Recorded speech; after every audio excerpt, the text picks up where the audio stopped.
Hai, Assalamualaikum warahmatullahi wabarakatuh. Terima kasih kembali lagi di Kanta Kenzo Channel.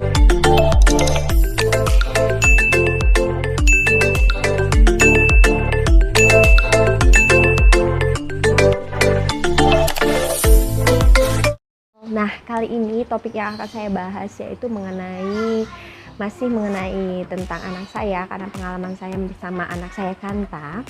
Nah, untuk yang udah lama ngikutin channel kami, Kanta Kenzo Channel, pasti udah tahu banget kalau Kanta itu adalah anak yang pernah terlambat bicara pada saat usianya 2 tahun.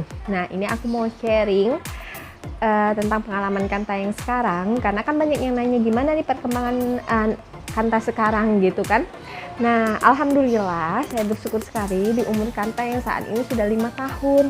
Kanta udah bisa berkomunikasi, malah menjadi anak yang cerewet sekali, apapun mau ditanya. Dan sekarang saat ini Kanta udah saya masukin di sekolah TK. Nah, saya akan bahas gimana nih aktivitas dia di sekolah. Nah, Mams, di sekolah Kanta baru-baru ini ada yang namanya tes psikologi, Mam. Jadi dari psikologi itu diketahui berapa skor IQ Kanta dan juga tahapan emosionalnya gimana, juga minatnya kemana, terus kelebihannya di mana, itu dijelaskan di dalam hasil tes psikologi tersebut. Jadi saya baru mendapatkan informasi mengenai apalagi nih yang harus dikembangkan dari Kanta dan tahapan mana nih yang belum dicapai oleh Kanta, seperti itu. Karena saya ini adalah orang yang awam banget tentang yang namanya psikologi, jadi saya ya mendapatkan info tentang hasil tes tersebut ya dari guru-gurunya Kanta dan juga dari beberapa artikel yang saya baca dan saya ketahui, karena saya benar-benar pengen tahu banget kan tentang detail hasil dari tes Kanta tersebut. Nah, Mam, setelah dapet hasil psikologinya dari sekolah, ternyata saya dapet nih berupa sertifikat resmi dari lembaga psikologi. Itu skor IQ Kanta saat ini alhamdulillahnya itu di 125 dan termasuk dalam kategori anak superior. Nah, saya bingung juga kan, karena saya kan orang awam mengenai psikologi, jadi saya cari-cari tahu apa itu anak superior gitu kan. Jadi sedikit saya bahas mengenai yang saya ketahui di sini ya, Mam. Nah, yang pertama kali saya ketahui itu yaitu skornya. Kenapa Kanta masuk dalam kategori superior? Jadi ternyata tes psikologi IQ seseorang itu ada skornya. Ini kalau misalnya skornya 70 sampai 79 itu berarti tingkat IQ rendah atau keterbelakangan mental. Nah, kalau misalnya IQ 80 sampai 90 itu masuk dalam kategori IQ rendah namun masih dalam tahapan normal. Kalau masuk skor 91 sampai 110 itu IQ normal dan masuk dalam kategori rata-rata normal. Nah, kalau 111 sampai 120 itu termasuk dalam IQ tinggi dalam kategori normal. Nah, Kanta di sini masuk dalam skor 120 sampai 130 masuk dalam kategori IQ superior. Di atas superior ada lagi, Mam. Kalau di atas skor 131 itu berarti masuk dalam kategori IQ sangat superior atau genius. Nah, setelah dapat skor tersebut dan mengetahui detailnya, alhamdulillah saya sangat bersyukur anak saya yang pernah, maksudnya dalam kategori bukan kekurangan ya, pernah mengalami keterlambatan bicara, itu mendapatkan IQ superior yang di atas rata-rata normal, yaitu masuk dalam kategori IQ tinggi dan di bawah genius gitu kan. Terus saya memang dijelaskan sedikit mengenai IQ superior ini oleh gurunya dan juga beberapa artikel yang saya baca. Apa sih itu anak superior, bagaimana cara menghadapi anak superior, itu saya benar-benar pengen ketahui. Karena alhamdulillahnya ya memang IQ ini nggak selalu kita masukkan dalam acuan, namun sedikitnya kita tahu perkembangannya gimana. Karena bukan hanya IQ-nya aja di sini yang dijelaskan, karena ada juga beberapa emosional yang harus sesuai juga dengan IQ tersebut gitu kan.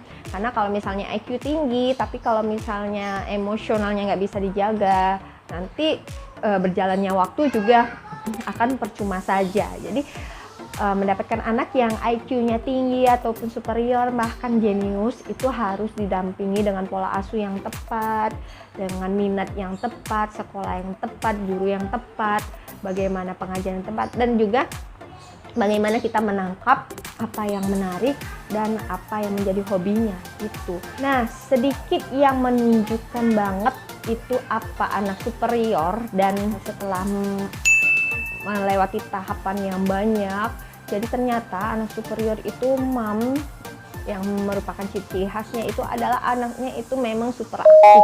Dan saya juga menyadari dan mengiyakan banget Kanta itu bener-bener energinya itu dalam keseharian itu nggak capek-capek kecuali saat dia sakit ya, nggak capek-capek gitu, pagi ke siang ke malam itu gerak aktif. Terus juga orangnya gampang bosenan kalau misalnya lagi ngerjain sesuatu, terus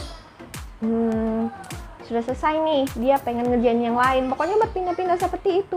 Saya pun waktu pada saat awal Kanta itu kecil, saya agak-agak kewalahan juga sebagai orang tua ya, karena waduh anak ini kok nggak capek-capek gitu, karena bener-bener energinya lebih banget dan aktif banget. Di rumah orang nggak bisa duduk diem kayak anak-anak lainnya, apalagi di mall lari-larian kesana kemari. Kalau misalnya ngelihat ada barang yang aneh, dia pengen pegang, pengen sentuh, pengen ketahui ini apa, pengen dijelasin. Nah, itu Kanta banget. Dan ternyata itu juga masuk banget ke dalam kategori anak superior. Ternyata ciri-ciri penting yang menunjukkan anak itu superior atau enggak ya dari keaktifannya itu Nah, selain itu juga ciri-ciri dari anak superior ini sendiri, anak superior ini merasa ingin tahunya sangat tinggi daripada anak lainnya dan seusianya. Nah, ini juga benar-benar cocok banget dengan Kanta, karena Kanta itu apapun yang dia lihat dia pengen ketahui. Contohnya nih, kalau misalnya dia kayak yang dari diri badan dia sendiri, misalnya dia lari-lari terus jantungnya berdegup-degup kencang gitu ya, terus dia nanya, ini bunyi apa nih di sini bunyi apa nih di sini. Kanta itu sering kayak gitu, dan saya awalnya kaget, loh kok sampai ke organ tubuhnya sendiri ditanyain. Kan jarang-jarang anak kecil seusia itu sampai hal-hal sekecil itu pun mendetail sekali nanyanya. Ini kenapa bunyi seperti ini? Terus saya jawab, oh itu detak jantung. Jantung itu untuk apa Oh itu untuk memompa darah ke seluruh tubuh. Terus dia nanya lagi, misalnya kan ada tulang, dia pegang-pegang ini tulang apa Oh itu tulang rusuk. Tulang rusuk ini untuk apa? Oh tulang rusuk itu untuk menopang badan kita supaya bisa berdiri tegak. Pokoknya yang kayak gitu, itu bener-bener Kanta banget. Jadi bener banget, anak superior memiliki rasa ingin tahu yang sangat tinggi, itu bener banget, sesuai banget sama Kanta anak saya. Apapun pengen ditanya, misalnya nih kayak misalnya dia melihat sesuatu yang nggak biasanya ya, misalnya apa ya, jembatan ya kan, kayak miniatur jembatan London misalnya, dia tanya, ini jembatan apa ini jembatan London. London itu di mana? London itu di luar negeri nah sangat jauh. London itu di luar negeri. Luar negeri itu apa? Jadi luar negeri itu tempat yang sangat jauh sekali dari kita ini di Indonesia gitu kan. Kita di Indonesia. London itu apa? London itu negara lain seperti Indonesia, tapi negara lain namanya London. Pokoknya sampai mendetail seperti itu namanya Kanta. Jadi kadang kan kalau misalnya yang dia tanya itu saya nggak tahu, kadang saya bilang seperti ini, oke, nanti mama cari dulu ya di Google itu apa, misalnya seperti itu. Terus juga kalau misalnya nama sungai kan, lihat di YouTube misalnya, itu sungai apa oh itu sungai Amazon. Amazon itu di mana? Amazon itu hutan yang sangat jauh. Di mana? Di luar negeri. Di mananya? Dia pokoknya jawabannya itu nggak sampai hanya di situ. Misalnya kan kalau anak-anak lain itu kan, oh itu di negara sini, udah oke, diem. Dia ini di negaranya mana? Terus saya yang nggak tahu misalnya kan, saya googling dulu, bentar ya nak, mamanya Google dulu gitu. Jadi Kanta itu seperti itu. Jadi kurang lebih anak superior itu memang rasa ingin tahunya memang benar-benar tinggi Mams, dan dia memang benar-benar tertarik dengan sesuatu yang kayak cerita-cerita negara, terus planet-planet, tata surya, kayak tata surya aja dia ngelihat planet kan, ini apa, ini planet kita ini di planet bumi nak misalnya, kalau itu planet Uranus misalnya, itu Neptunus dia gambarkan. Terus pernah keluar siang-siang dan langit tuh lagi cerah banget, jadi dia ngelihat langit tuh biru banget dan persis seperti yang di globe-globe bumi yang biasa dia lihat itu kan. Terus dia bilang seperti itu, mama, kita ini di bumi ya, dia tunjuk langit kan, itu bumi. Jadi benar-benar real apa yang pernah dia dengar itu, terus dia ngelihat kenyataannya itu benar-benar connect. Jadi dari situ saya benar-benar paham kan, oh Kanta ini ternyata cepet banget memahami dengan hal-hal yang seperti itu. Dia tertarik sekali dengan kayak organ tubuh, planet, tata surya, pokoknya udah jauh banget. Dia taunya sampai rumah iglu pun dia sudah tahu gitu, tentang kutub utara, aduh pokoknya tahu semua. Apa yang dia lihat dia pengen tanya dan harus kita jawab sedetail mungkin, dan itu pun dia langsung inget. Jadi suatu saat misalnya dia lihat lagi, dia sudah tahu, oh ini kan kutub utara, seperti itu. Cukup sekali aja cerita sama Kanta dan dia langsung inget, kayak nama-nama jalan, nama-nama sungai, jembatan, sekali aja dikasih tahu dia langsung inget. Itu benar-benar anak superior. Nah, setelah yang saya ketahui juga dari gurunya, katanya sih kalau anak superior itu biasanya cepat menangkap pelajaran juga. Nah, untuk saat ini kan Kanta masih TK ya. Kalau sekarang sih belum kelihatan dia gimana. Namanya juga sekolah TK, tapi masih ya kayak anak-anak lah. Kadang bosen, kadang mau, kadang bosen. Tapi memang kalau misalnya kata ibu guru, kalau diajarin sesuatu Kanta itu cepat nangkepnya gitu. Nah, poin pentingnya bagi anak superior itu, jadi kalau anak superior itu udah punya pendapat sendiri, itu benar-benar susah dipatahin pendapatnya. Itu anak superior, dan benar banget sama Kanta. Kanta itu anaknya kalau misalnya dia bilang, dia sudah tahu nih nama sungai itu apa misalnya kan, mah ini sungai apa, dia itu cuma mau mastiin lagi aja kan. Terus mama salah jawab misalnya, oh itu sungai ini enggak, itu bukan sungai itu salah, kayak gitu. Jadi kalau misalnya apa yang kita ngomongin salah, dia langsung, pak kita salah pokoknya gitu. Padahal dia sudah tahu, dia tuh cuma pengen ini aja, pengen apa sih, ngulangin yang ada di pikirannya dia mungkin kan, oh ini kan sungai ini bener nggak ya, coba tanya mama lagi gitu. Dan kalau kita salah dia langsung protes, itu salah, itu bukan itu, sambil marah-marah gitu deh anak superior.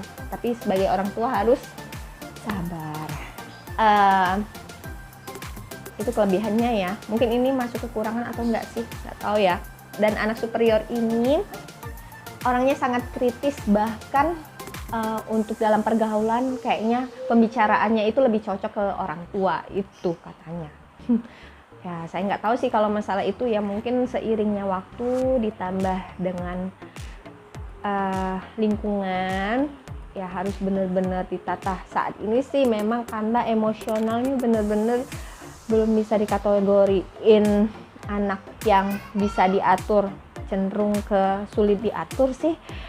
Bukan sulit diatur gimana ya, ya kadang-kadang bisa diatur, namun kebanyakan sulitnya diatur itu loh Mam. Jadi kalau misalnya ada sesuatu, dia pengen sesuatu dan nggak bisa saat ini, misalnya nanti ya nak, nanti ya tunggu ini, aduh bisa-bisa moodnya seharian itu bad mood banget, marah-marah nggak jelas, terus gini, pokoknya gitulah. Nah, ini aku bacain sedikit detail yang aku baca di sini ya. Detail secara khusus tentang anak-anak yang memiliki kecerdasan superior, ciri-ciri khususnya. Jadi yang pertama, memiliki intelijensi di atas normal, mulai dari 120 sampai lebih gitu ya. Terus makin tinggi IQ, semakin baik daya abstraksinya. Di sini aku nggak terlalu ngerti sih. Terus berpikir secara logis, kritis, rasional, dan kreatif. Ya, jadi Kanta seperti itu. Jadi kalau dia berpikir tentang sesuatu, nanyanya sampai ke detail sekali, dan kreatif ini kayaknya memang benar kata gurunya. Kanta lebih tertarik di bidang-bidang kayak yang enggak kayak bidang-bidang seni katanya ya, yang membuat sesuatu, misalnya puzzle terus menumpuk-numpuk, membuat jembatan, ya seperti itulah kurang lebih ya. Terus perkembangan mentalnya lebih cepat dari usianya. Kalau di sini aku kurang paham, tapi kalau misalnya untuk mama-mama atau teman-teman adik-adik yang sekolah psikologi, boleh deh sharing, tulis di kolom komentar ya. Aku pengen tahu banget tentang anak superior ini. Terus mempunyai prestasi yang tinggi baik di sekolah maupun di luar sekolah. Kalau ini sih menurut saya ini juga perlu dukungan yang lebih ya, karena kalau misalnya IQ tinggi tapi nggak didukung dengan sekolah yang bagus ataupun emosional yang bagus, ya mungkin juga akan seiring waktu akan turun ya. Ya itu tugas orang tua, jadi harus benar-benar kitanya harus memanfaatkan peluang ini, karena mendapatkan anak yang IQ-nya tinggi harus dijaga benar-benar emosionalnya. Ya itu PR untuk saya dan suami. Ya semoga selalu berdoa bisa menjaga anak-anak untuk tumbuh menjadi anak-anak yang benar-benar di lingkungannya baik, di sekolahnya baik, emosionalnya baik, berteman baik, ya seperti itu ya, untuk menciptakan anak yang benar-benar nggak hanya pintar aja tapi akhlaknya juga baik. Itu sih, itu PR. Di sini terus ditulis juga gemar membaca. Ya, Kanta ini gemar membaca. Saat ini Kanta belum lancar membaca, tapi dia ya kalau misalnya ada buku cerita paling dia minta bacain gitu kan. Terus tidak pernah mendapat kesulitan dari pelajaran di sekolah. Kalau ini belum tahu ya gimana ke depan, karena Kanta kan juga termasuk anak yang pernah selamat bicara nih. Saya nggak terlalu menuntut dia sekarang harus udah bisa baca gitu kan, terus udah bisa menulis, udah bisa berhitung. Aku takutnya dia berontak dan akhirnya nggak mau lagi ya, nggak mau seperti itu. Jadi ngikutin alur aja, ngikutin alur. Yang penting Kanta kan udah tahu bukan anak yang bodoh. Jadi harus seiring waktu sekolahnya ini, aku tuh pengen nyiptain dia tuh gemar sekolah, bukan perasaan yang keharusan untuk sekolah selesai udah gitu, nggak mau. Pengennya tuh dia gemar. Jadi saat ini aku nggak maksain dia harus bisa belajar membaca, menulis, belum ya. Tapi dibantu dengan doa aja supaya hatinya tergerak untuk benar-benar mengikuti pelajaran, karena pengalaman katanya pernah keselamatan bicara. Aku tuh pengennya bertahap-tahap namun pasti gitu aja ya. Berdoa bersama-sama ya Mam. Nah jadi terima kasih mama-mama udah ngikutin Kanta Kenzo Channel. Aku bukan apa-apa, cuma mau sharing aja bahwa seorang anak itu kalau misalnya mengalami keterlambatan itu belum tentu dia anaknya yang bodoh terus ketinggalan jauh dari anak-anaknya. Enggak sama sekali. Aku tuh pengennya mama-mama yang punya anak lambat jalan, lambat ngomong, lambat apalagi ya, pokoknya seperti itu, di perkembangan awalnya itu jangan menyerah, karena itu cuma masalah waktu aja. Kalau misalnya kita terus stimulasi atau melakukan yang terbaik untuk anak, alhamdulillah ke depan insya Allah akan ada balasannya dari Yang Maha Kuasa pasti. Oke, terima kasih sudah menonton Kanta Kenzo Channel Mam. Untuk mama-mama kalau ada pertanyaan ataupun untuk semua mama-mama yang di bidang psikologi, dari apa yang saya ketahui ini, kalau misalnya ada yang salah ya Mam boleh dibenarkan. Saya minta tolong juga, saya juga pengen tahu banget nih bagaimana tentang anak superior ini. Silakan tulis di kolom komentar. Dan kalau misalnya mama-mama pengen ngikutin channel kami lebih banyak lagi mengenai tentang parenting, silakan tekan tombol subscribe-nya, like dan share. Terima kasih. Assalamualaikum warahmatullahi wabarakatuh.